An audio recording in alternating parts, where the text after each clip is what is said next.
Andhra Pradesh central power distribution corporation limited ఆధ్వర్యంలో Balaji Nagar zero line Rajiv గృహ కల్ప వద్ద 33/11 kV ఇండోర్ విద్యుత్ ఉపకేంద్రం నూతన నిర్మాణం కొరకు ఎమ్మెల్యే మహమ్మద్ నజీర్ ఘనంగా శంకుస్థాపన చేశారు. కార్యక్రమం జనసేన పార్టీ జిల్లా అధ్యక్షులు గాదె వెంకటేశ్వరరావు, బీజేపీ జిల్లా అధ్యక్షులు చెరుకూరి తిరుపతిరావు మరియు విద్యుత్ శాఖ అధికారులు పాల్గొన్నారు. గుంటూరు తూర్పు నియోజకవర్గం పరిధిలో వోల్టేజ్ లేని కరెంటును అందించాలనే ఉద్దేశంతో బాలాజీనగర్ లో 6,50,00,000 వ్యయంతో 33/11 kV ఇండోర్ విద్యుత్ ఉపకేంద్రం ప్రారంభించడం జరిగిందని ఈ సందర్భంగా తెలిపారు. తూర్పు నియోజకవర్గం ప్రజలకు కావాల్సిన మౌలిక వసతులు ఏర్పాటు చేయడమే లక్ష్యంగా పనిచేస్తున్నామని అన్నారు. నమస్కారం. అభివృద్ధి చెందుతున్నటువంటి గుంటూరు నగరంలో అవసరాలు కూడా రోజు రోజుకు పెరుగుతున్నటువంటి పరిస్థితులు, ముఖ్యంగా గత 10 సంవత్సరాల్లో పోల్చుకుంటే అనేక మార్పులు, కొత్తగా నూతన కాలనీలు ఏర్పాటు అవడం, కొత్త వ్యాపార సముదాయాలు రావడం, గృహ సముదాయాలు పెరగడం, ఇవన్నిటిని కూడా దృష్టిలో పెట్టుకొని దాదాపు గత 5 సంవత్సరాల్లో ఈ ప్రాంతంలో ముఖ్యంగా బాలాజీ నగర్, అలాగే రాజీవ్ గృహకల్పన, రంగాబొమ్మ సెంటర్ కానీ, జాకీర్ హుసేన్ నగర్, వినోబా నగర్, పాత గుంటూరులో 50,000 మంది నివసించేటువంటి ప్రాంతంలో అనేక సార్లు కరెంట్ లో వోల్టేజ్తో ఇళ్ల నుంచి రాత్రిపూట బయటకు వచ్చి రోడ్ల మీద ధర్నాలు చేసినటువంటి పరిస్థితులు గతంలో మనందరం కూడా చూసాం.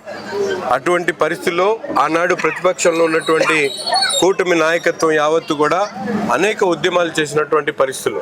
ఈరోజు కూటమి అధికారంలోకి వచ్చిన తర్వాత నగరంలో ముఖ్యంగా విద్యుత్ ఏపీసీపీడీసీఎల్ ఆధ్వర్యంలో ఎక్కడైతే నగరంలో ఇటువంటి ఇబ్బందులు ఉన్నాయో గత 16 నెలల నుంచి దాదాపు ఈ ప్రాంతంలో 12 ట్రాన్స్ఫార్మర్స్ని అవసరం ఉన్న చోట ఏర్పాటు చేయడమే కాకుండా కొత్తగా ఈరోజు 33/11 kV సబ్స్టేషన్ని ఏర్పాటు చేసి ఈ ప్రాంతంలో నిరంతరం ఉన్నటువంటి విద్యుత్ ఇబ్బందిని తొలగించడం జరిగింది. దీనికి సహకరించినటువంటి ముఖ్యంగా విద్యుత్ శాఖ మంత్రి గొట్టిపాటి రవికుమార్ గారికి, అలాగే ఎస్సీ గారికి, డిఈ గారికి, ఏడీ గారికి, ఏఈ గారికి, సిఎండి గారికి ప్రత్యేకమైనటువంటి ధన్యవాదాలు తెలుపుతా ఉన్నాయి ఈ ప్రాంత ప్రజల తరఫున.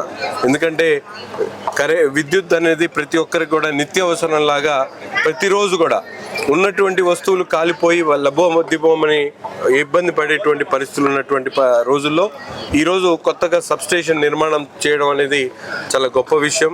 తప్పకుండా ఒక పక్కన ప్రభుత్వం అనేక రాయితీలను, ఎందుకంటే ఈరోజు చూస్తూ ఉన్నాం ఏదైతే నాయి బ్రాహ్మణులకు సంబంధించి విద్యుత్ ఉచితంగా 200 యూనిట్లు ఇచ్చేటువంటి కార్యక్రమం కానీ, ఒక పక్కన వ్యవసాయానికి సంబంధించినటువంటి అనేక విద్యుత్ వాళ్ళకి అందించడం కానీ, అంతేకాకుండా చేనేత కార్మికులకు సంబంధించినటువంటి వ్యక్తులకి 200 యూనిట్ల వరకు ఉచితంగా, పవర్ లూమ్కి అయితే 500 యూనిట్ల వరకు ఉచితంగా ఇచ్చేటువంటి కార్యక్రమం, అలాగే ఎస్సీ కేటగిరీలో ఉన్నటువంటి, ఎస్టీ కేటగిరీలో ఉన్నటువంటి బిలో పావర్టీ లైన్లో ఉన్నటువంటి వాళ్ళందరికీ కూడా ఉచితంగా కరెంట్ ఇవ్వడమే కాకుండా ఈరోజు గ్రీన్ ఎనర్జీని డెవలప్ చేయాలనేటువంటి. నమస్కారం.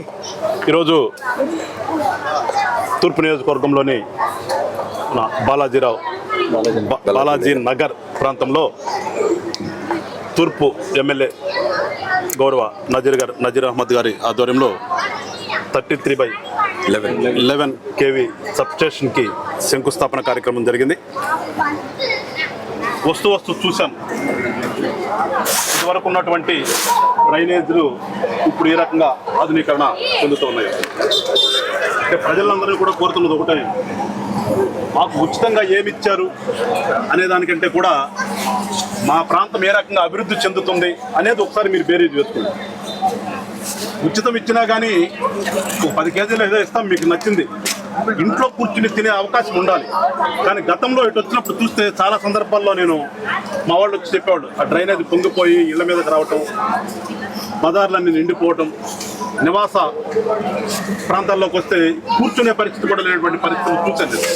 అట్లానే ఇప్పుడు సోదరుడు చెప్పినట్లుగా ఈ ప్రాంతం అంతా కూడా లో వోల్టేజ్తో ప్రాబ్లంతో ఉన్నప్పుడు చాలా సందర్భాల్లో జనసేన పార్టీ తరఫు నుంచి ధర్నాలు చేయటం, దాని పరిశోధనగా అప్పుడు గతంలో తెలుగుదేశంలో ఉన్నటువంటి ప్రస్తుత ఎమ్మెల్యే నజీర్ గారు కూడా దాన్ని సపోర్ట్ చేయటం, ఏదేమైనప్పుడు కూడా ఇవన్నీ కలిసి వచ్చి ఈ రోజున ఆ చూసినవన్నీ కూడా ఇవాళ ఎంత త్వరితగతిని నేను నా నియోజకవర్గాన్ని అభివృద్ధి చేయాలనే ఒక అకుంఠిత దీక్షతో ముందుకెళ్తున్నటువంటి నజీర్ అహ్మద్ గారిని మనస్ఫూర్తిగా జనసేన పార్టీ తరఫు నుంచి అభినందిస్తూ ప్రజలందరూ మరొకసారి చెప్తున్నాను.